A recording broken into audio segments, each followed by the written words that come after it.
Good evening. All right. I'm very happy to see all of you here. My name is Dr. Obadile Kambon, and I am the coordinator of the IAS film series. And I see that the advert about the female assassin has everyone wanting to see what in the world is going on here. So we have our own Black Panther Babetta here. And we are pleased to have the director of the film. This is Uche Abuah, out of Nigeria, but based in the UK right now. And amazingly, he, out of his own pocket, flew into Ghana for this film screening. He's been at FESPACO, he's been at film festivals throughout the world. He never pays his own way. But he said that this is his audience, this is who he made the film for. So if we can give him a round of applause.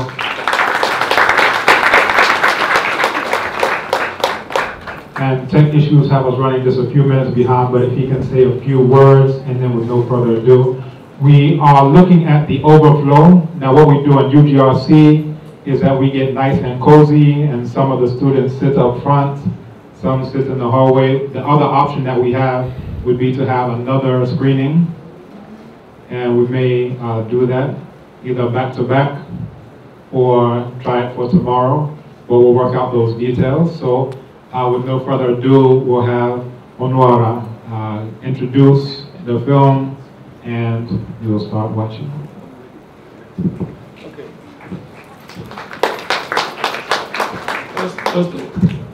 Hello. First of all, let me thank everybody for coming.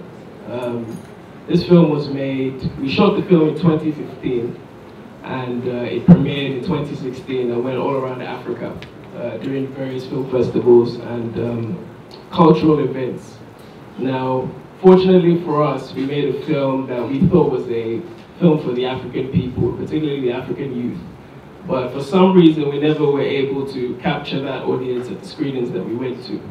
So when Dr. Kambon reached out to me and said that there might be a possibility to screen it here, as we say in Nigeria, not in the apple, I had to come down, and I was so grateful that he was able to accommodate me. So I want to first of all thank the Institute of African Studies and all of you for coming out. So I think give yourselves a round of applause first. I think lastly what I will say is all those people who are in the overflow, I'm very grateful that you could come, and I certainly hope if there's a second screening that you'll come for that too, because I know you want to be comfortable and enjoy yourselves. But I present to you Mona, okay?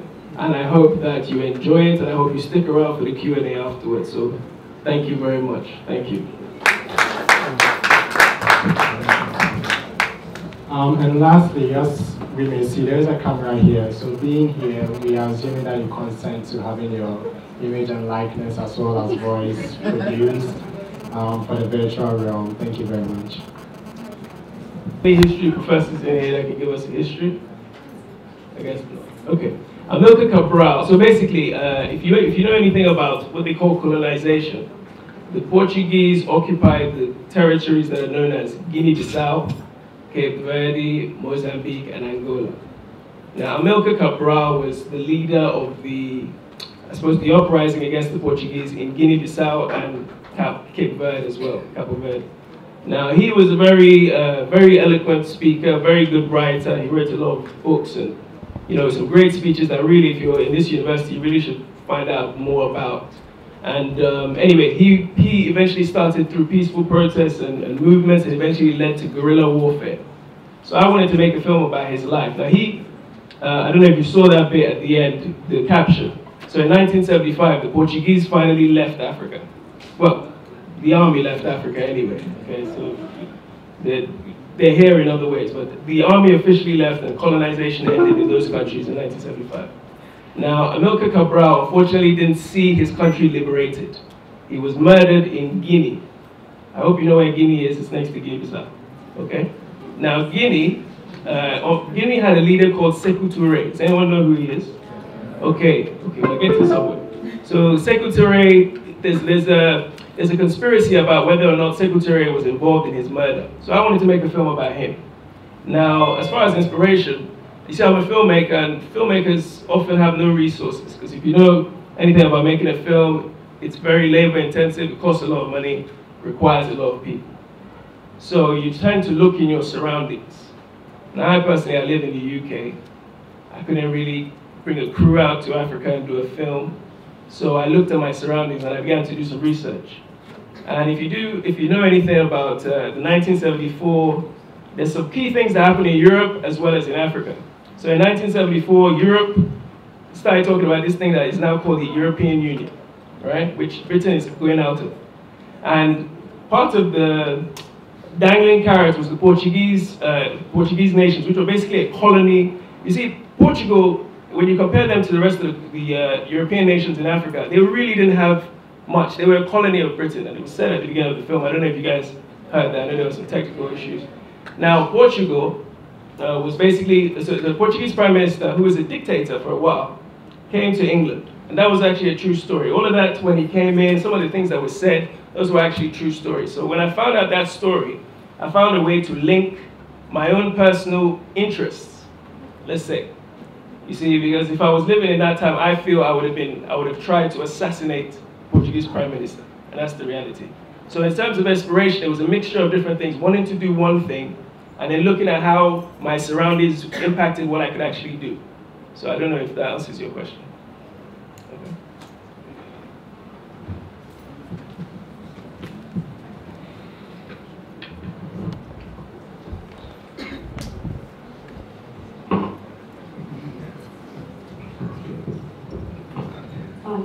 My name is Uche. I'm still not very clear about the movie. I'm a little bit confused. So the lead character, the female, I don't remember her name. Okay, Mona. So was she assassinating the people because of her background, because of what happened to her in the past? Or is because of what happened to the black people in the country?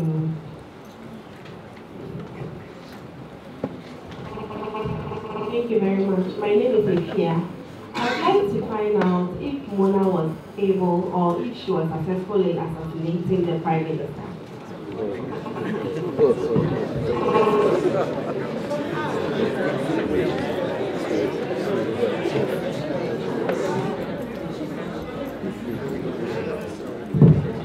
My name is Isa. Okay, so just by your last sentence, when you were talking about if you were living in that time, you would have tried to assassinate them prime. So is it that you are suggesting that this actually didn't happen, the assassination didn't happen, but then that's what you thought would have happened?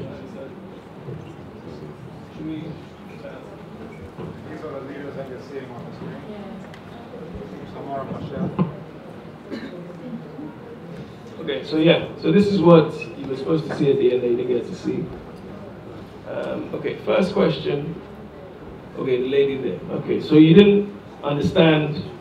Were you here from the beginning? You were awake? Okay, well. So, sorry, remind me the question, the first part of your question. Because of, okay. Personal or... Well, okay, so the reality is, the catalyst for her doing what she did was her lover, right? There was a guy who was murdered, who she was trying to be reunited with. And you know, with film, sometimes you try and paint a picture. You see, not everything has to be, okay, she did this because she went there. You know, there's a bigger picture at hand. There is the slaughter of people, and that's why we tried to set the background at the beginning so you understand what was going on with this Wiriamu massacre. Because these are things that you really need to, it's very important that you get clued up on some of the things that were said in this, because if you understand the history, you understand that things were going on in the Portuguese occupied nations in Africa. And Mona was basically trying to do revenge on her. She was trying to commit an act of revenge against the Portuguese for what they had done to her. And the biggest symbol of the Portuguese was the Prime Minister. And he happened to be in the city that she was living in, you see. So that was basically why she decided to do it. Now it ties into the next question, which I don't What was the next question? If she succeeded. If she succeeded.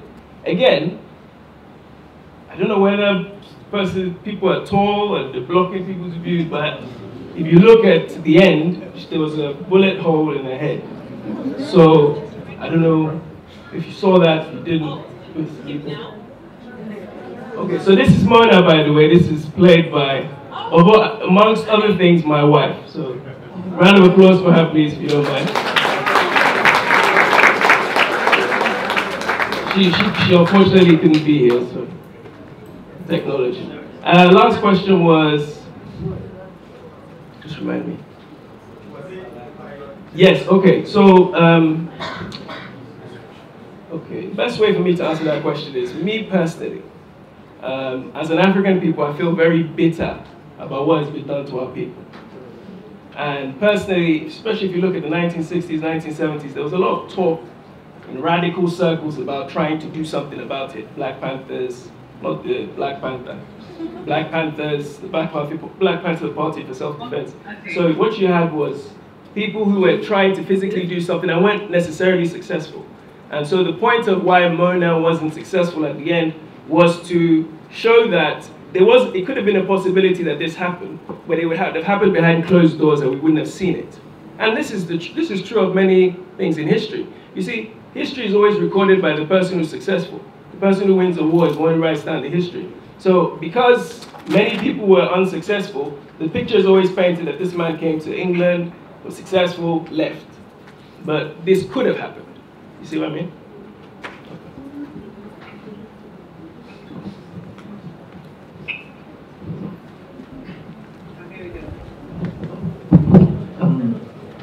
What's the relevance of this movie in today's Africa? Because this looks, I don't know if it's from a history background, but I learned a lot from the movie. But in our contemporary Africa, what can we learn from this? Because people speak about neo-colonialism. Can we learn something from this? If you say the fight or the fight continues, why are we fighting now? I want to know the relevance.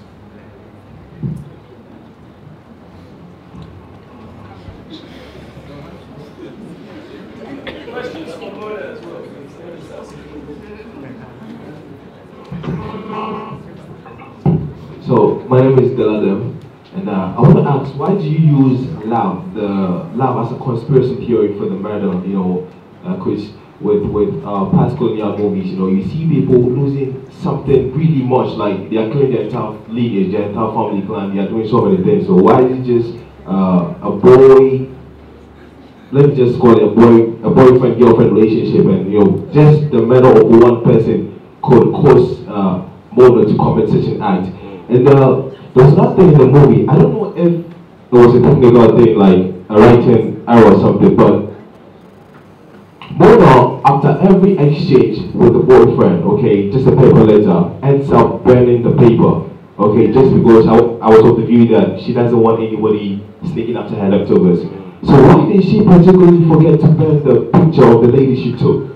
The lady she stole her identity. Why didn't she burn the picture herself?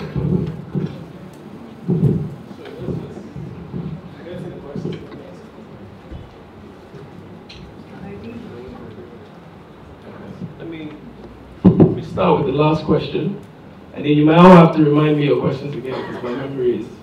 Okay, so, all right. So, why do you use love as a motivation factor?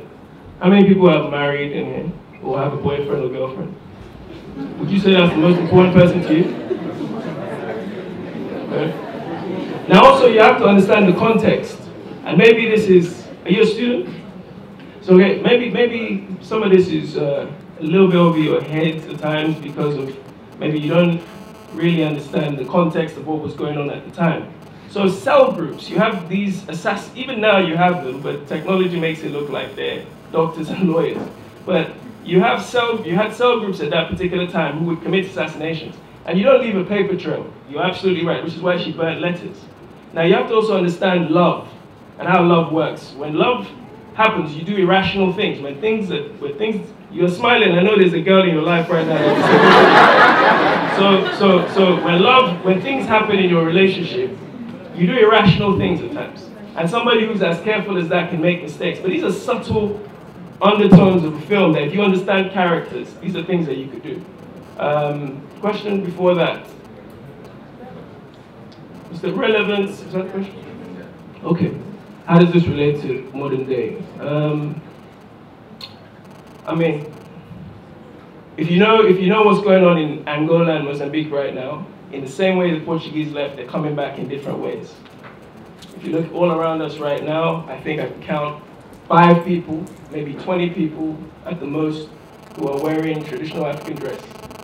So in a way, we're still under the same system, but we think that we have this unshackled freedom, but the mental freedom we're still struggling with. So as far as understanding post-colonial anything or neo-colonialism, it's the same colonialism, it's just a slightly different format. So that's for me, there's no major difference to anything, except that now we can stand in this room, say a few things, a little bit more freely than we would have before, but it's the same system. I think there was one more question, or was that it? Does that answer your question? Yeah. Questions for Mona, please. Questions for Mona. Okay, please, I'm Obenawa. I want to know the role of the girl who came later after Mona had died. Yeah, because we can't see anything from her past linking to why she was able to kill the president or the prime minister at the end. Please, why was the guy murdered, like in the beginning? Her lover, why was he murdered?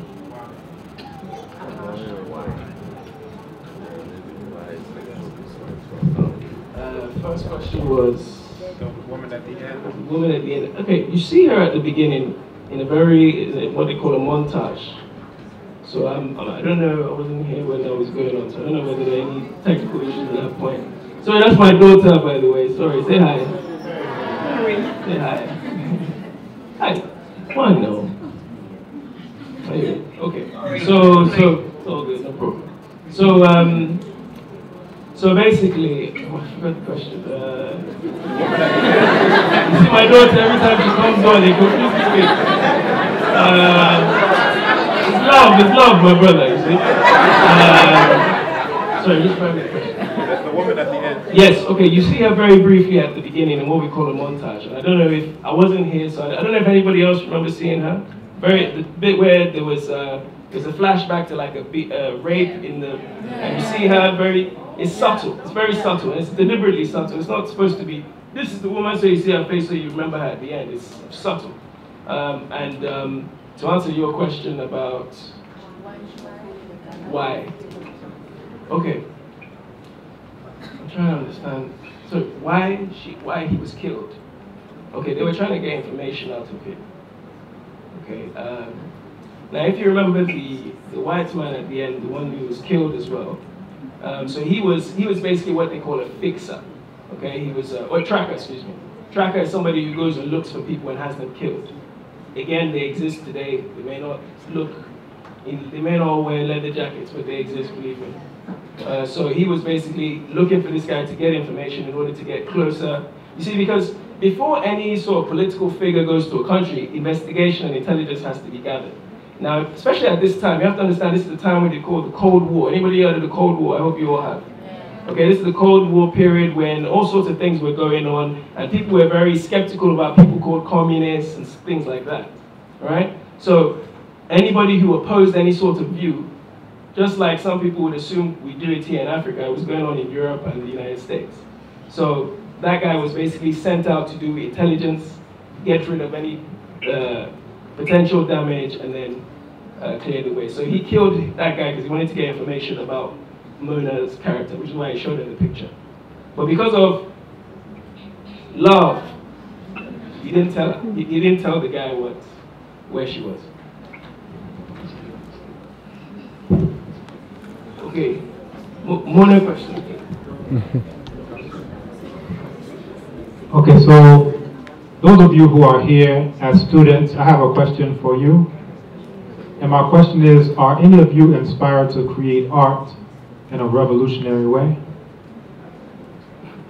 Is anyone here? I'm looking at one person who I already know the answer for, but those who I don't know, because this is a film, you know, where Onwara has gone out of his way in order to show the possibilities, right? So some films are just like cutesy, you know, boy meets girl and that's it, or whatever. But he's actually showing a scenario.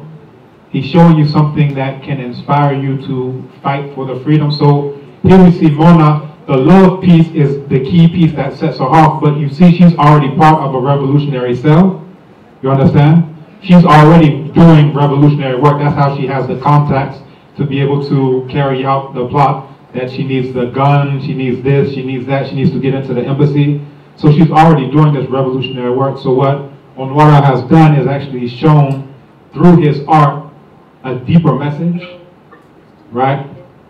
So no matter what you're doing, some of you are not filmmakers, but whatever you're doing, that you can infuse what you're doing with a revolutionary message, something that is pertinent to African people. Now, if I ask anyone, okay, are you a revolutionary right now? I may not get all the hands, but I was listening at the end, and I could tell who the audience was going for. Because we identify with those who are fighting for right. We identify with those who are fighting for justice. We identify with those who are fighting for African people, right? And that's what art can do, right? So I want us to just think about that and think about how in our own lives we can express that same type of revolutionary love for African people. I think we had a...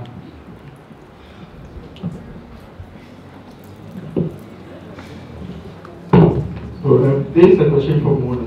I want to know how difficult it was for her and how she prepared herself on taking this role. You hear that? How difficult, you might need to repeat. How difficult it was for you, and how did you prepare yourself for taking this role?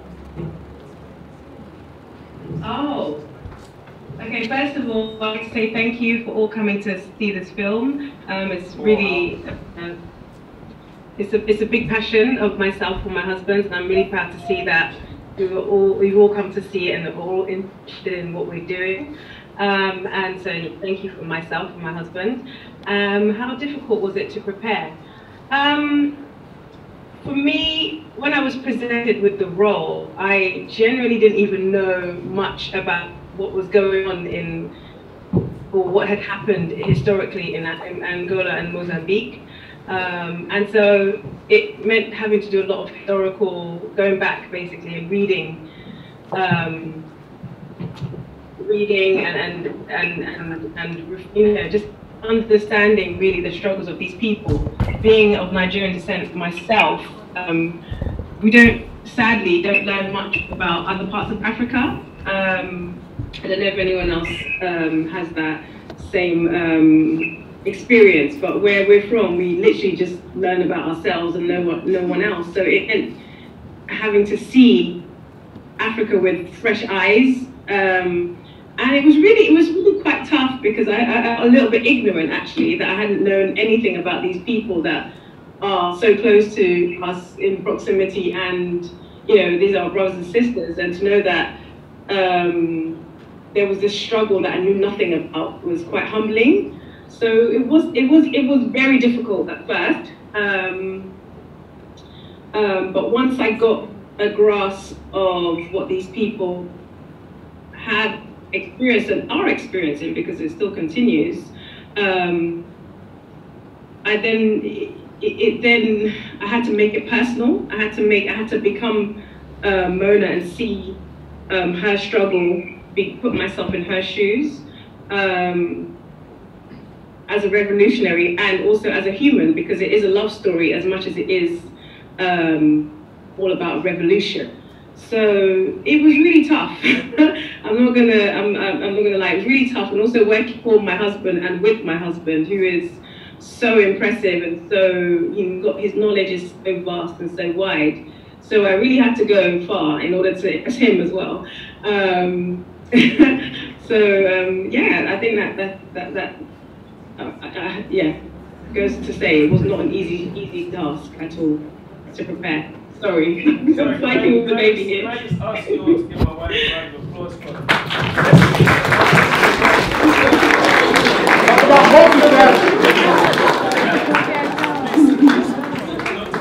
Yeah. Still has an Sorry, I didn't do that. He said this is Africa. You can feel free to expose anything. Man, I'm not sure about that. We'll be doing a different kind of movie at that point. That's a bit much. Okay, my name is Eponam. Basically, I want to ask a personal question to you. When did you begin your career? Since you started bringing back, or want to bring the African story, also something of this one, I want to ask, how's the future like, and how do you intend helping or pushing forward your vision into the African community?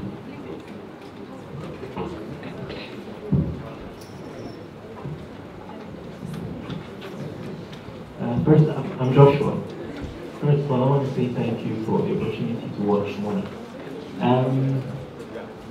For me, I'm interested in a little background to the movie.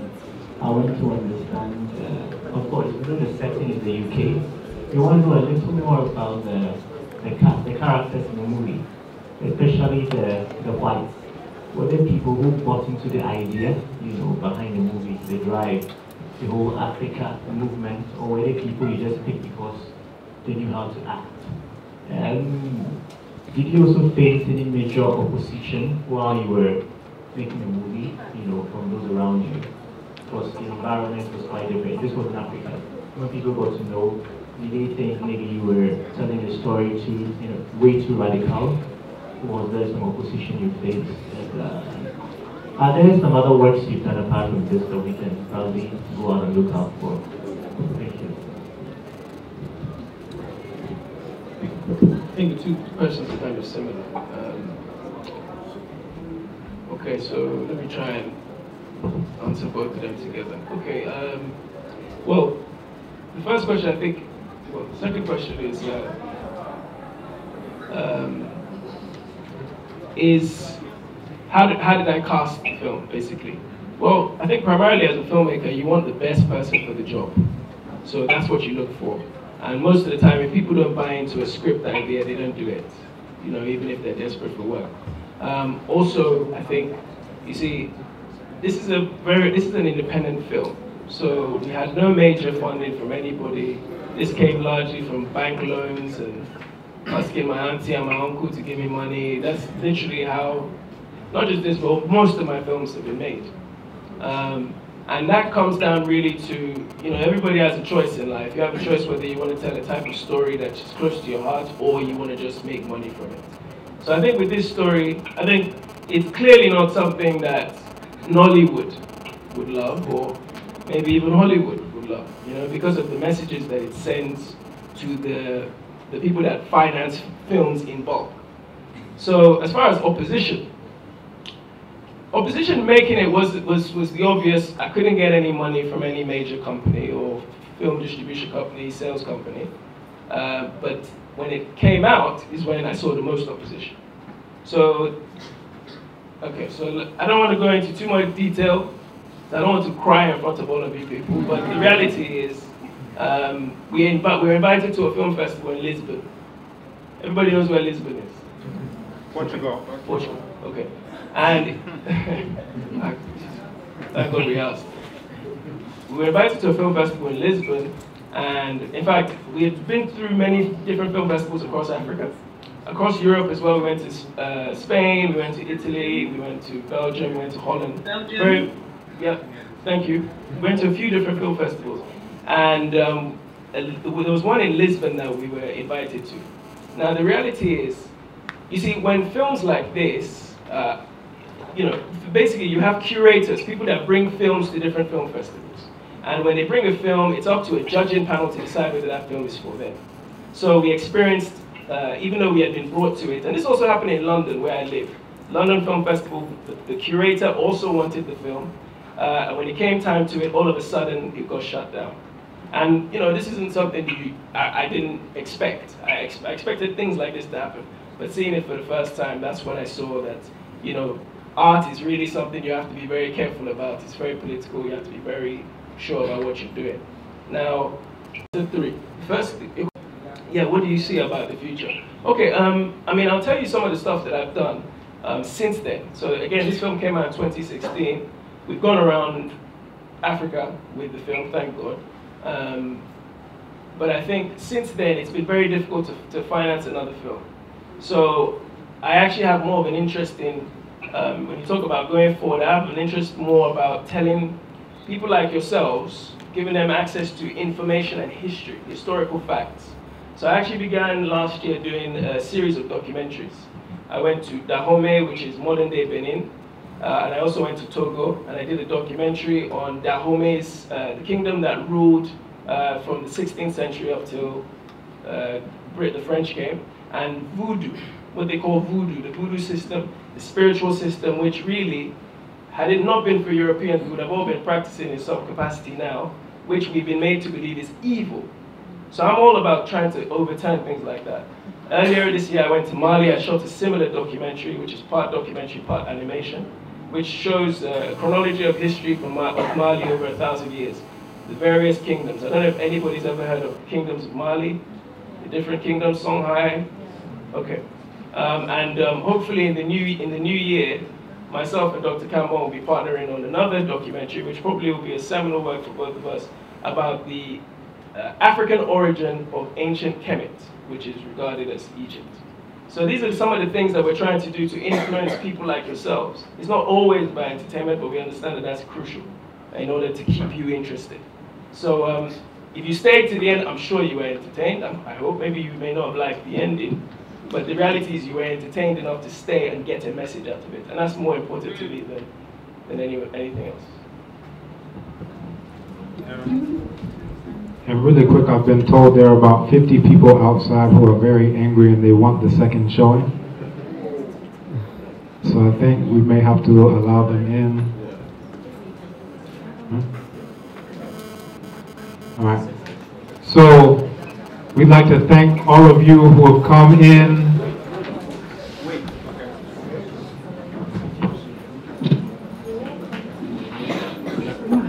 So I saw a few hands up. Don't leave with your questions. Hold on, we'll meet you outside when the second screening is going on for more interaction. Okay?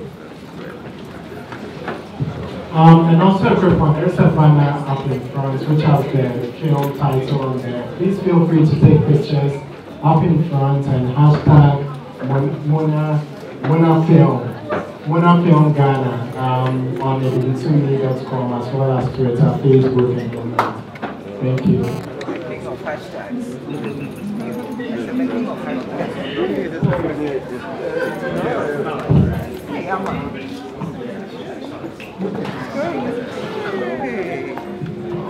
I'm sorry, I missed that. Sitting next. I waited.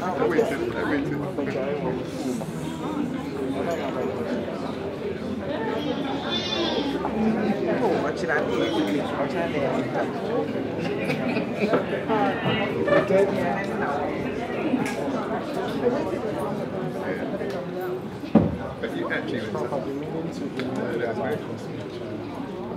Obviously got by female assistants. I'm not sure it's in touch.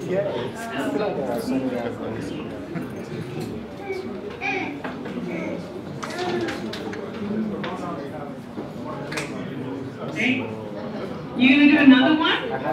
Yeah. If anyone wants to say someone ask can they stay, by all means.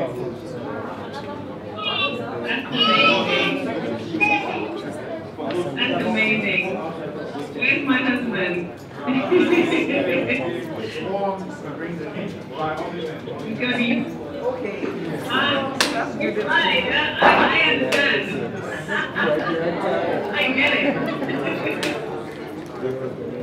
Oh, thank you so much. It's right now? It's all right.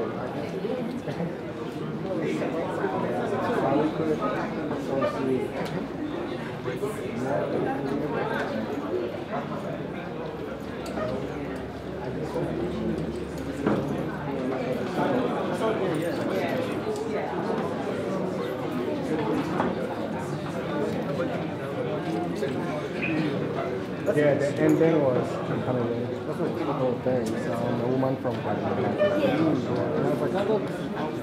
She went to do this. We went for class. I just went over like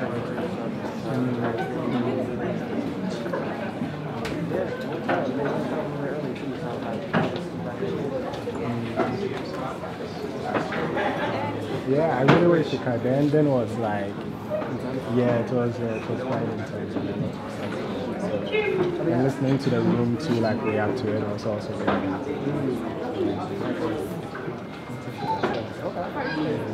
but once we started,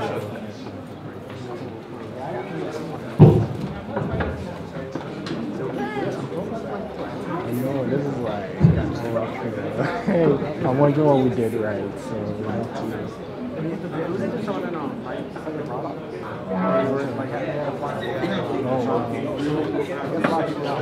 Oh wow.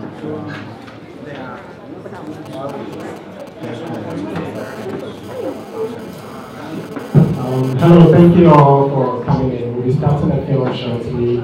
Just wanted to mention that there is a banner up front that has like the film title on there. Feel free to take pictures in front. And hashtag Mona Lisa. You could do this on various social media networking sites, bbtv.com and the rest. Also, I would want to mention that we've got a camera here, so that means that we're filming the location. We are assuming that being here, you are consenting to having your image likeness as well as voice to be reproduced for the virtual world. Thank you very much.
Ago, the mamajo, Fianami, yes, she, Equale, I don't know the Igbo. Kedu, we can even say Ghana Kwenu. So when I say Ghana Kwenu, everybody say Wenu, okay? Ghana Kwenu, Wenu, Ghana Kwenu, Wenu, Wenu. I'd like to welcome all of you again. We thank you very much for your patience. This is our first of the IAS film series for this year. This is the first of our IAS film series for this year, and we'd like to thank everyone for coming out. This is an amazing film called Mona, and our director we're privileged to have him here. He flew in from the UK, then to Nigeria, and then flew into Ghana just for this showing. As you know, yesterday the showing was so packed that we had to have a second showing last night and now a third showing today. So, you know, we are really amazed at the turnout. We really appreciate that. Do you have anything? First of all, let me thank all of you. How many of you, just by a show of hands, were here yesterday and went back? Okay, a special thank you to all of you. You see, when you make a film, you hope that it could be well received. More importantly, you hope people see it. So even the fact that you guys thought enough of it to come back, it warms my heart. In fact, in our language we say, obidim uto, which it means that my heart is filled with joy and happiness that you could be here. Unfortunately, I'm probably not going to be here at the end for the Q&A because I have to catch a flight back to Nigeria and then wherever. So let me first of all tell you that I hope any questions you have, Dr. Akamwa will be able to answer because he knows everything about the film. I think hopefully Mona will be available via the internet, not in person, to answer some of the questions that we have. But thank you very much, Medalsi, Avi? Medalsi, to my people. Thank you very much. Okay, and with no further ado, we'll get started with Mona. Just a quick one. Just a quick one. We also have a camera here, so we're filming. So just know that once you are here, your image, likeness, and voice will be captured for virtual use. Thank you. Away from her, you know, from doing it. But I think what's implied at the very end is, as the leader is talking, there's another woman getting her gun loaded to attack this man. So it doesn't end with her. There are others like her. So this story that I didn't even know about, now I'm exposed to, is being exposed all over instead of suppressed. So in that the issue of gender, I hope you would see that, you know, this is actually bringing to light roles of women in protecting their own people that we don't get to hear about. So, thank you, and I'm Kala Kamban. Thank you. Thank you, Kala and Dr. Peter. Sorry, just to add to that, I think also it's important to note how even in these main roles, or even in these roles of action and all of that, how women are represented. And she specifically wasn't, the intention was not to sexualize her, to make her like this big, beautiful, like, woman that is wanted by all the men. Like, she was very simple, she was very plain, she was very average. So I think that's also very interesting to note. Like, in a lot of these like Marvel or DC action movies, we find like the women that are part of the hero or the activism team are very like, are seen as these sex symbols. And I think it was cool that she was just a normal, plain woman. Yeah. Yeah, thank you very much for that too. Any other submissions also regarding the question as to how does this relate to gender? Personally for me too, like at the beginning of the movie, there's a white woman who keeps talking about assassins in specific like colonized areas in Africa, and you know, she makes mention of like they've got both men and women, you know, in these movements. So for me, it actually like emphasizes the point that the independence fight was not just, you know, a man's fight, but it was also like women, you know, also taking up weapons and then doing what they had to do to be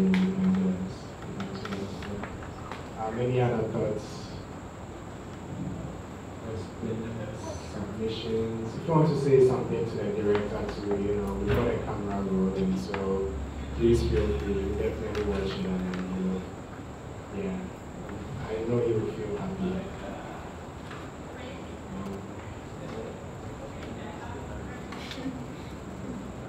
In the absence of anything, I want to say thank you all very much for coming to see the IAS film screenings. We used to do this every Thursday, but this semester we may do it like once a month.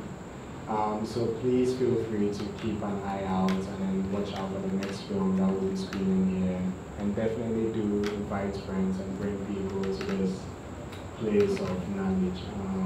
Thank you all very much and have a wonderful night. Thank you.